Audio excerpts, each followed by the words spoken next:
Hello everyone, welcome to the video. इस video में हम देखेंगे एनओएस के रिज़ल्ट्स आउट हो चुके हैं। List of candidate selected for the scholarship बाहर आ चुकी है। तो इस वीडियो में हम देखेंगे कि वो रिज़ल्ट्स देखेंगे, और रिज़ल्ट्स देखने का मेन पॉइंट ये है कि उन लोगों के लिस्ट के अलावा इसमें रिज़ल्ट्स में लिस्ट तो होती है जो लोग सिलेक्ट हुए हैं, इसके अलावा उसमें उन लोगों की भी लिस्ट होती है जो सिलेक्ट नहीं हुए हैं, और क्यों नहीं सिलेक्ट हुए इसके रीज़न्स भी उन्होंने दिए होते। तो दूसरों की गलतियों से हमें सीखना चाहिए। तो उनकी क्या गलती हुई थी एप्लीकेशन में जिसकी वजह से वो रिजेक्ट हुए, ये हमें देखना है और हमें ध्यान रखना है कि ये गलतियाँ हम नहीं करें। ओके, तो इसलिए it is important that we check the results. तो let's start from the beginning. Just go to your browser, type NOS scheme.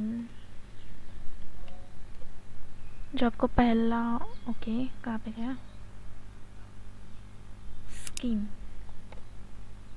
तो पहला ही आपको रिज़ल्ट मिल जाएगा ये। तो यही ओपन करता है। अभी ये प्रोसेस चल रहा है एनओएस का, तो इसीलिए वो डायरेक्ट हमें लॉगिन पेज पे ला रहा है। यहाँ पे हम होम पे क्लिक करके जा सकते हैं। सेम ये। तो यहाँ पे एक तो न्यूज़ में उन्होंने दिया है कि रिज़ल्ट ऑफ एनओएस फॉर 23-24 पहले लिस्ट आ चुकी है, हालांकि दूसरी भी अभी आ चुकी है।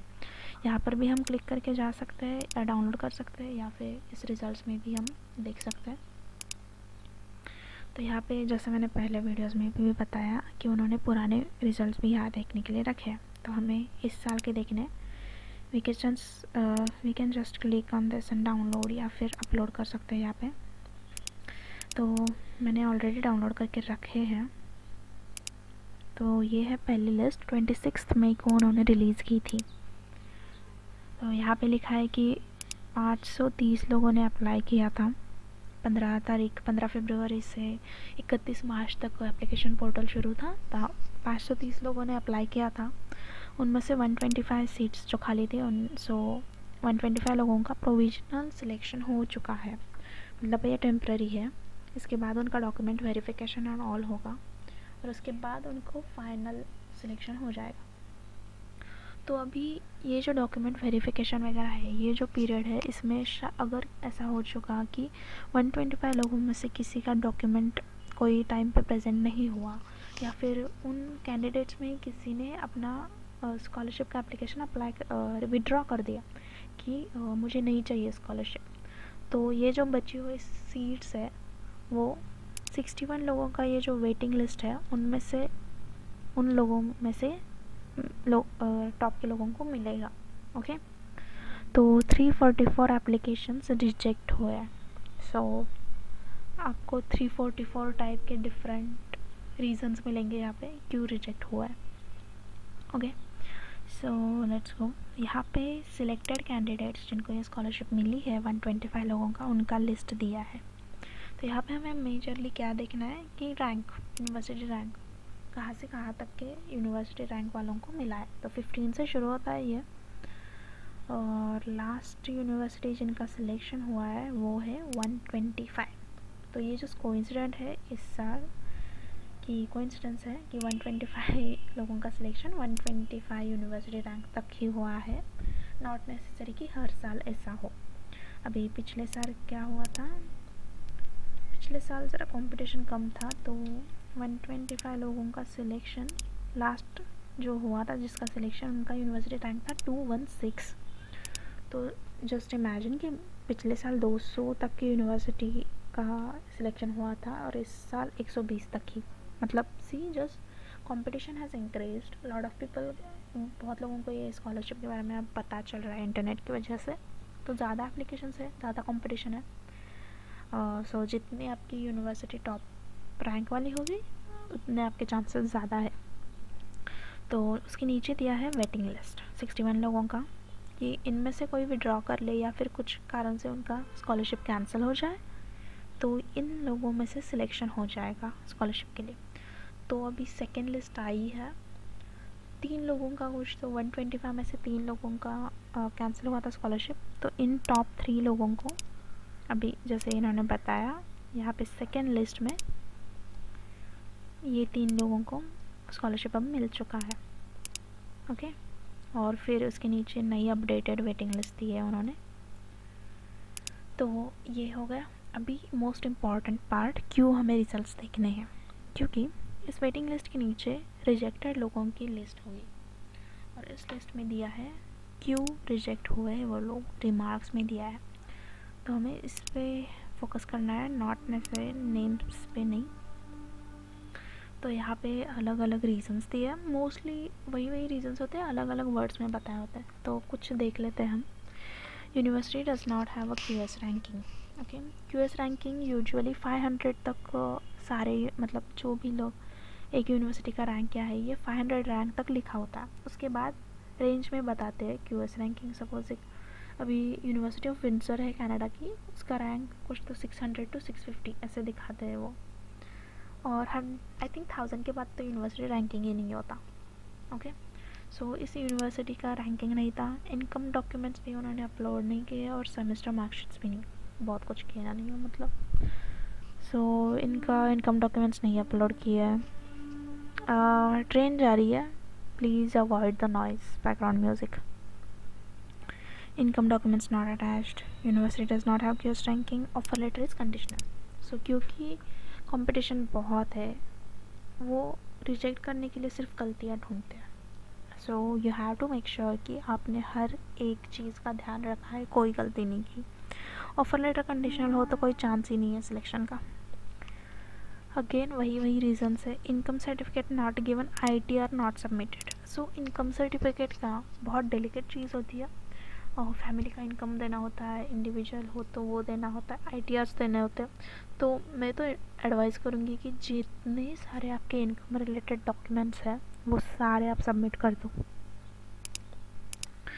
नेक्स्ट, हाँ यहाँ पे नया है, परसेंटेज लेस दैन 60%। अभी इन्होंने अप्लाई किया था मास्टर्स के लिए, तो इनके जो स्कोर्स चेक किए स्कॉलरशिप वालों ने, वो होंगे अंडर ग्रेजुएट के, तो वो 60% से कम होंगे। Okay, next invalid offer letter backward classes category. एक तो मतलब ये जिस कैटेगरी के लिए ये स्कीम है उसमें बिलोंग नहीं करते, और दूसरा इनको ऑफर लेटर वैलिड नहीं है।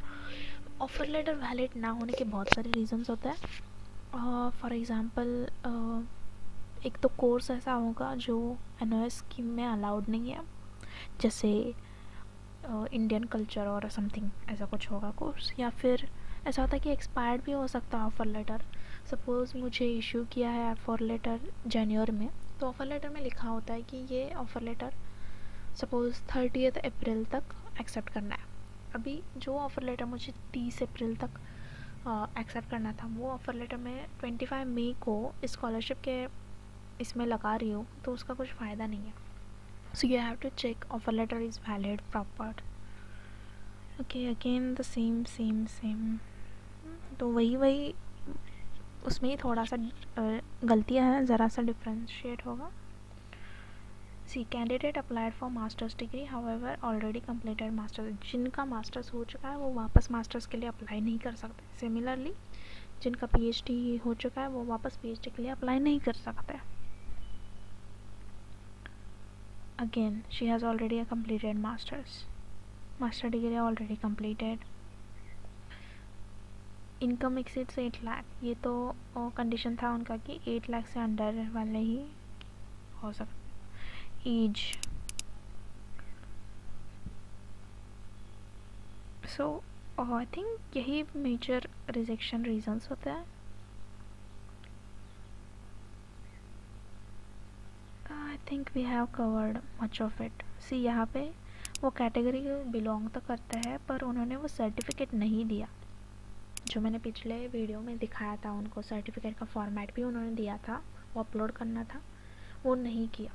सी and this is important, dual application. एक इंसान जब हम रजिस्टर करते हैं, जैसे मैंने पिछले वीडियो में दिखाया रजिस्ट्रेशन प्रोसेस क्या क्या देना पड़ता है हमें, और उसमें उन्होंने आधार नंबर पूछा था। तो हर एक अकाउंट आधार नंबर से ओपन होता है। अभी हर एक इंसान का आधार नंबर तो एक ही होगा। एक आधार नंबर से अगर दो आपके एप्लीकेशन हो चुके हैं, 2 अकाउंट्स ओपन करके 2 एप्लीकेशन किया है, तो वो आपका सिलेक्शन नहीं होगा। तो डोंट बी ओवर स्मार्ट बनने की कोशिश मत कीजिए, एक ही एप्लीकेशन करना है। ओके,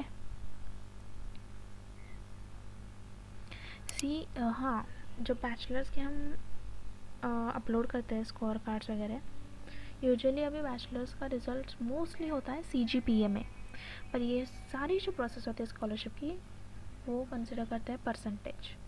सो मेक श्योर अगर उन्होंने पूछा भी ना हो तो भी आप फार्मूला फॉर कन्वर्जन का एक डॉक्यूमेंट आप सबमिट किया करो। अभी ये यूजुअली हमें मिलता नहीं है, हमें हमारे कॉलेज को रिक्वेस्ट करके मंगवाना पड़ता है।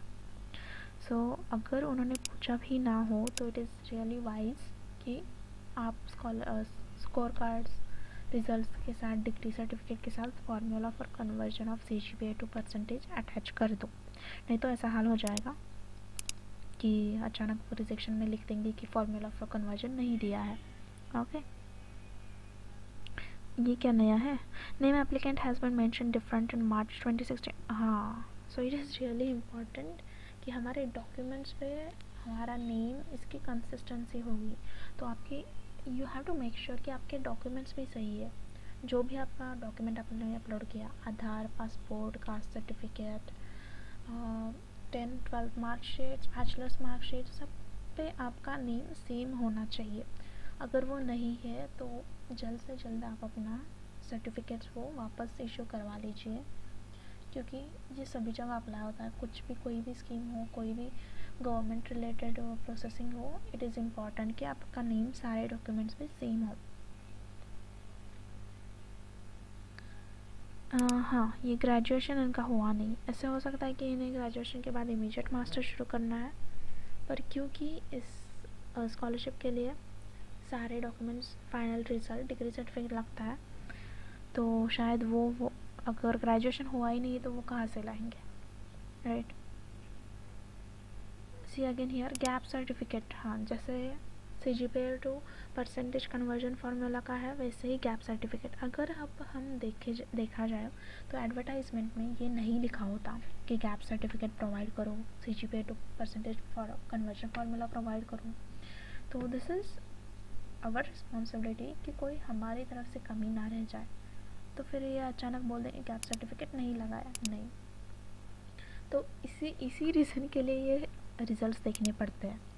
ये अगर हम रिज़ल्ट्स नहीं देखते तो ये हमें कभी नहीं पता चलता कि गैप सर्टिफिकेट नहीं लगाया या फिर CGPA to percentage conversion formula नहीं लगवाया इसलिए रिजेक्ट हुआ है, तो ये हमें नहीं पता चलता। Okay, so it is important कि ये no gap certificate as in gap certificate का मतलब ये नहीं होता कि सिर्फ उन लोगों को देना है जिनका गैप है एजुकेशन में, नहीं। गैप सर्टिफिकेट का मतलब ये होता है कि एक सर्टिफिकेट होता है जो कॉलेज से हमें इशू करना है कि या तो गैप था तो इतना गैप था, अगर नहीं था तो कोई भी गैप नहीं था, ऐसे लिख के एक सर्टिफिकेट इशू करवाना पड़ता है। तो ये सबको ही करवाना पड़ता है। सो इट इज़ वाइज कि आप करवा लो। Other than that, see again pursuing bachelor last semester is June 2023। Offer letter is not in English. Oh my god, ये कौन सी यूनिवर्सिटी है? Usually international universities international admissions के लिए इंग्लिश में ही ऑफ़र लेटर प्रोवाइड करते हैं। पता नहीं ये कौन सी यूनिवर्सिटी है। Again make sure your offer letter is in English. Student is from ST community. ये स्कॉलरशिप ST के लिए नहीं है, उनके लिए अलग होती है। डोंट वरी गाइस, अगर आप इस स्कॉलरशिप के लिए बारे में मैं बता रही हूँ क्योंकि ये बहुत नोन है और मुझे इसके बारे में पता है। हर एक कैटेगरी के लिए अलग अलग स्कॉलरशिप्स है। OBC के लिए है, ST के लिए, इवन ओपन के लिए भी है। और मैं एक और, मुझे रिसेंटली उसका ऐड मिला था, मैं एक और वीडियो बनाऊंगी, उसमें बताऊंगी जितने मुझे इन्फो मिलते हैं, सब के लिए है। You have to make sure कि आपका एडमिशन अच्छे यूनिवर्सिटी में हो, और because it is a scholarship, जो इकोनॉमिकली वीक है उनको ही ये स्कॉलरशिप दिया जाएगा, जिनके पास फाइनेंसेस है उनको नहीं दिया जाएगा। तो ऑफ कोर्स इनकम की कंडीशन होगी। I think we have covered most of the rejection reasons हमने देख लिया है। नीचे वही रिपीट होंगे और आप भी यहाँ पे देख सकते हो। ओके, तो I think that's it. Thank you guys, I hope you like this video. यहाँ पे आप वापस जाके ये जो लिस्ट है इनमें देख सकते हैं बाकी लोगों के रिजेक्शन के रीज़न्स। एक्चुअली ये लिस्ट आई थी 26 मई को, मैं जल्दी अपलोड करने वाली थी, पर मैंने जो वीडियो तब बनाया था उसमें मेरी आवाज़ ही रिकॉर्ड नहीं हुई थी, तो मुझे आज वापस रिकॉर्ड करना पड़ा, बट ठीक है, कोई बात नहीं। Hope you like this video, please like, share and subscribe, and try your best to get a good university admission and apply next year, hopefully. And I'll also try to get someone who is selected in NOS to have a conversation and give us all the info, क्योंकि अभी ये process चल रहा है, अभी तो हम किसी को डिस्टर्ब नहीं करेंगे क्योंकि वो भी अपना प्रोसेस करने में बिज़ी होंगे। तो जब ये ख़त्म होगा प्रोसेस, उनका एडमिशन हो जाएगा, वो अब्रॉड जाके सेटल हो जाएंगे, यूनिवर्सिटी शुरू होगा, तब मैं उनको कॉन्टैक्ट करके होपफुली किसी को इनवाइट करूँगी यूट्यूब पे और वो उसका वीडियो डाल दूँगी। Check out another video that I am uploading कि एप्लीकेशन कैसा करना है। Okay, thank you, have a good day.